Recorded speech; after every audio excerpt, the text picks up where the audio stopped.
Welcome to this lecture on data storage and management for linguistic fieldwork.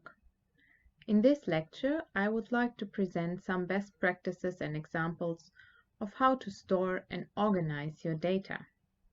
There's no one right way to go about this, as every project is different and researchers have different personal preferences. However, some general advice can be given. The following topics will be discussed in this lecture. First, I will introduce different types of data which are produced during linguistic fieldwork and say a few words on common file formats. Then I will give some general tips on and advice on file naming and folder structure. Finally, I will suggest a workflow which should be followed after each recording session.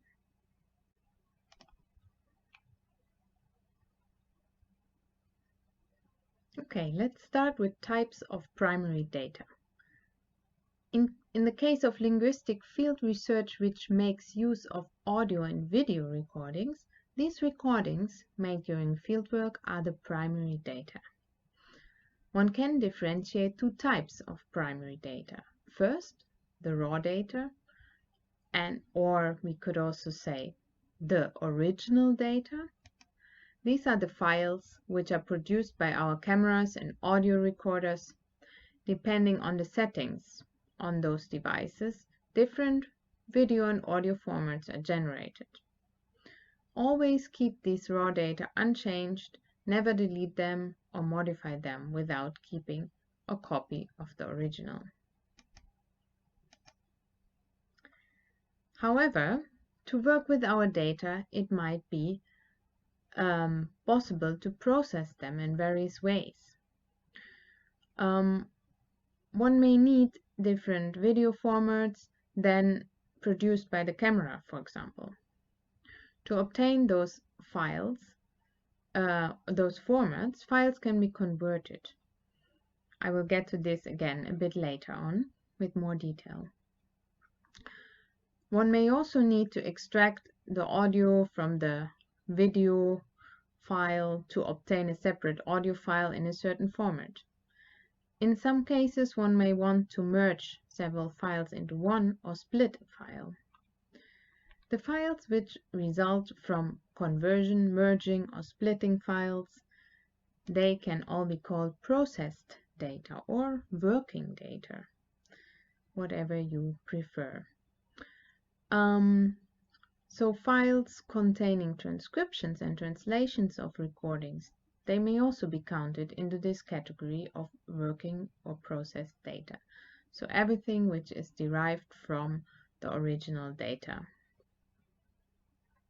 In most cases, it is important to keep the raw data and the processed data separate. This ensures that the researcher can always go back to the original file if anything went wrong or when processing the data and files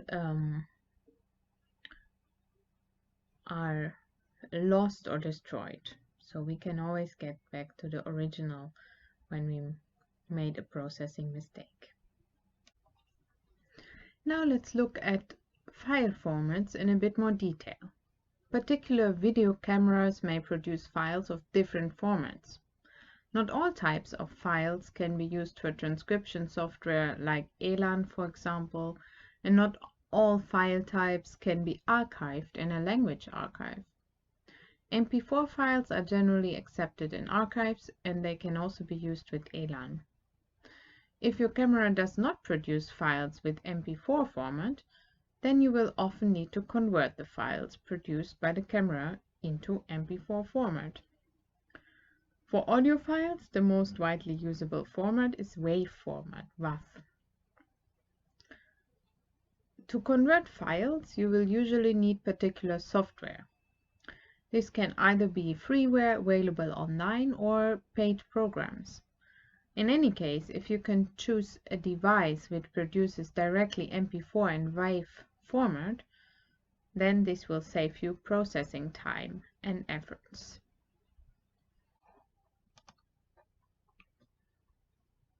Now let's turn to file naming. A transparent file naming system will make it easy to find and sort the files. Although details may vary, a few general principles apply. Don't use spaces in file names. Use underscore or hyphens to separate words if necessary. And don't include dots in the file name. The dot only appears preceding the file extension, which specifies the file type, such as you might know .docx for a Word document. In the following, I provide an example of a useful file naming system for linguistic fieldwork projects. Always keep in mind that you can adapt this to your needs, of course.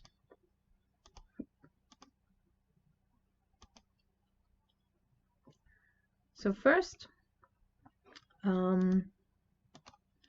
we have the initials of the researcher and the initials of the researcher and a language abbreviation. These two pieces of information may appear in either order, depending on what is more useful for the project. If there are several researchers working on one language, one may start with the language abbreviation, then the researcher's initials. If there's one researcher working on several languages, I would suggest to start with the researcher's initials and then followed by the language abbreviation. So after that, the date follows in the format of year, year, year, year, month, to numbers and day. So this format, 4 times year, then 2 times months, 2 times day, will ensure that your files will be automatically sorted chronologically. Finally, a title should be added, which gives sufficient information on the content. In my experience, titles such as a place name and then legend, or frog and monkey story are much more useful than titles such as narrative number 1, narrative number 2, because you will remember better what was on the recording. So make the titles as transparent as possible. You may also include more information such as the place of the recording or a speaker code, the age of the speaker, if this is essential for your project. However, keep in mind that the file name should not be too long.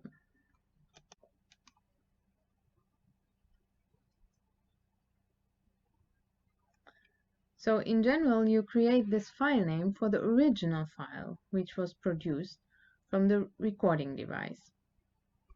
All files which are generated from this original can be named with exactly the same name, as long as they are in a different format.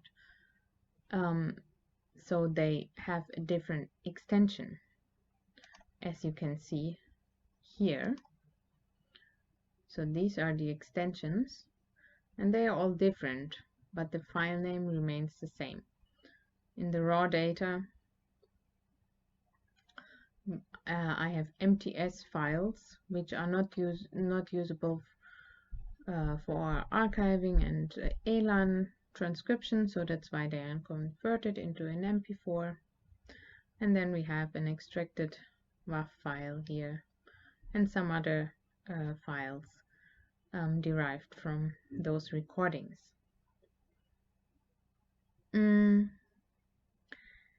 So a tip here is to make the file extension always visible in your file explorer, like you can see here, because by default this extension is often hidden on the computer.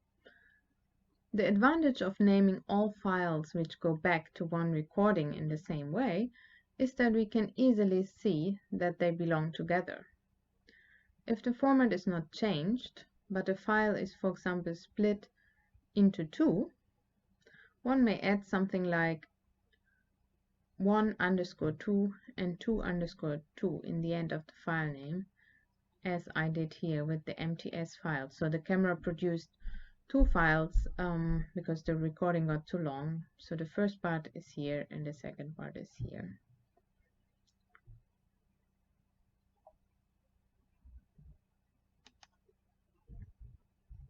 So one last point on file naming.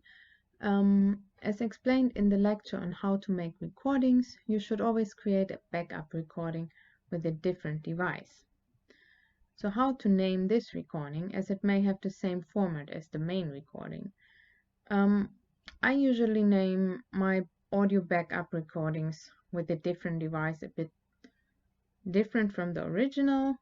I keep the same file name but add backup or audio backup. So this one is the backup recording which was created by a separate audio recorder, while the camera created two MTS files which contain video and audio sound, both. Later the audio is extracted from these video recordings and put into a separate WAV file. And the audio backup is just kept as a backup. That's what its function is. If you name your files in a systematic way, as just suggested, you may store them in a folder structure which is as flat as possible. Avoid too many subfolders.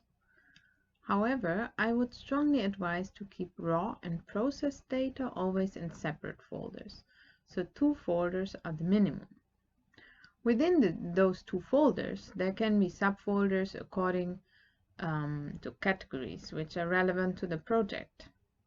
This could be things such as location, language, speaker, elicitation task.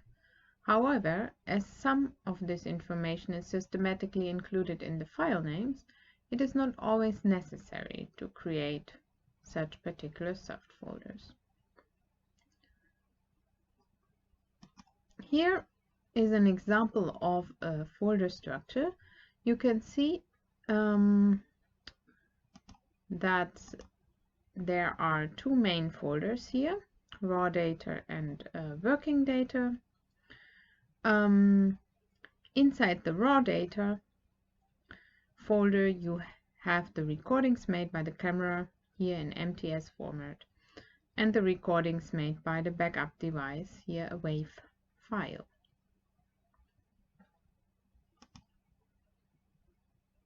In the working data folder, the MTS file is converted to MP4 and the incorporated audio is extracted from the video file in WAV format. So we have an MP4 file here and a WAV file extracted from that. These steps are necessary, as I mentioned earlier, to work with the data in annotation programs such as Elan. It highly depends on the project and the steps of analysis, whether and how files need to be converted. In addition, you can see that there are several further files related to the first part of the recording, the legend.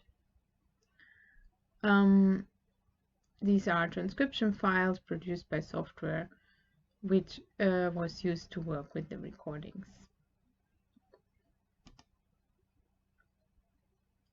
So finally, let's turn to what you should do after each recording session. After each session, it is very important to make sure that all new recordings are stored safely and backed up. First, copy the freshly made recordings to a laptop or an external hard drive and directly rename them according to your personal system, which you have to apply consistently. So these are then your raw data. Move them into the raw data folder at your main file location. but also make at least one backup copy of them, which you store on a different drive, in a folder which you may name raw data backup, for example. Whether you retain the files on the memory card of the camera or your audio recorder depends on how much storage space you have available. If you don't need the space for your next recordings, don't delete them, but also keep them there as again an additional backup. Make sure that you secure your data in this way as soon as possible after the recording session.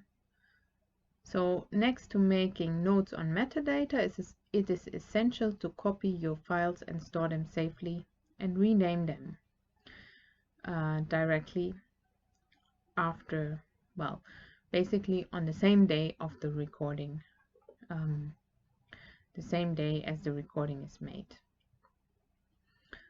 However, if you think of the processed data, this very much depends on your project when you start to work on them. So convert files, transcribe, and so on. So it can be at the same day or it can be much later. Keep in mind that you also should regularly copy the processed data to a different drive or cloud to create a regular backup. Let's sum up the most important points of this video lecture. Keep raw data and processed data separate. Create an efficient file naming system for your project from the start. Use a flat folder structure which suits your project needs. After every recording session, store and back up your raw data. And also back up your processed data and working data regularly. Processed or working data regularly. Thank you for listening and enjoy your data collection with an efficient data management system.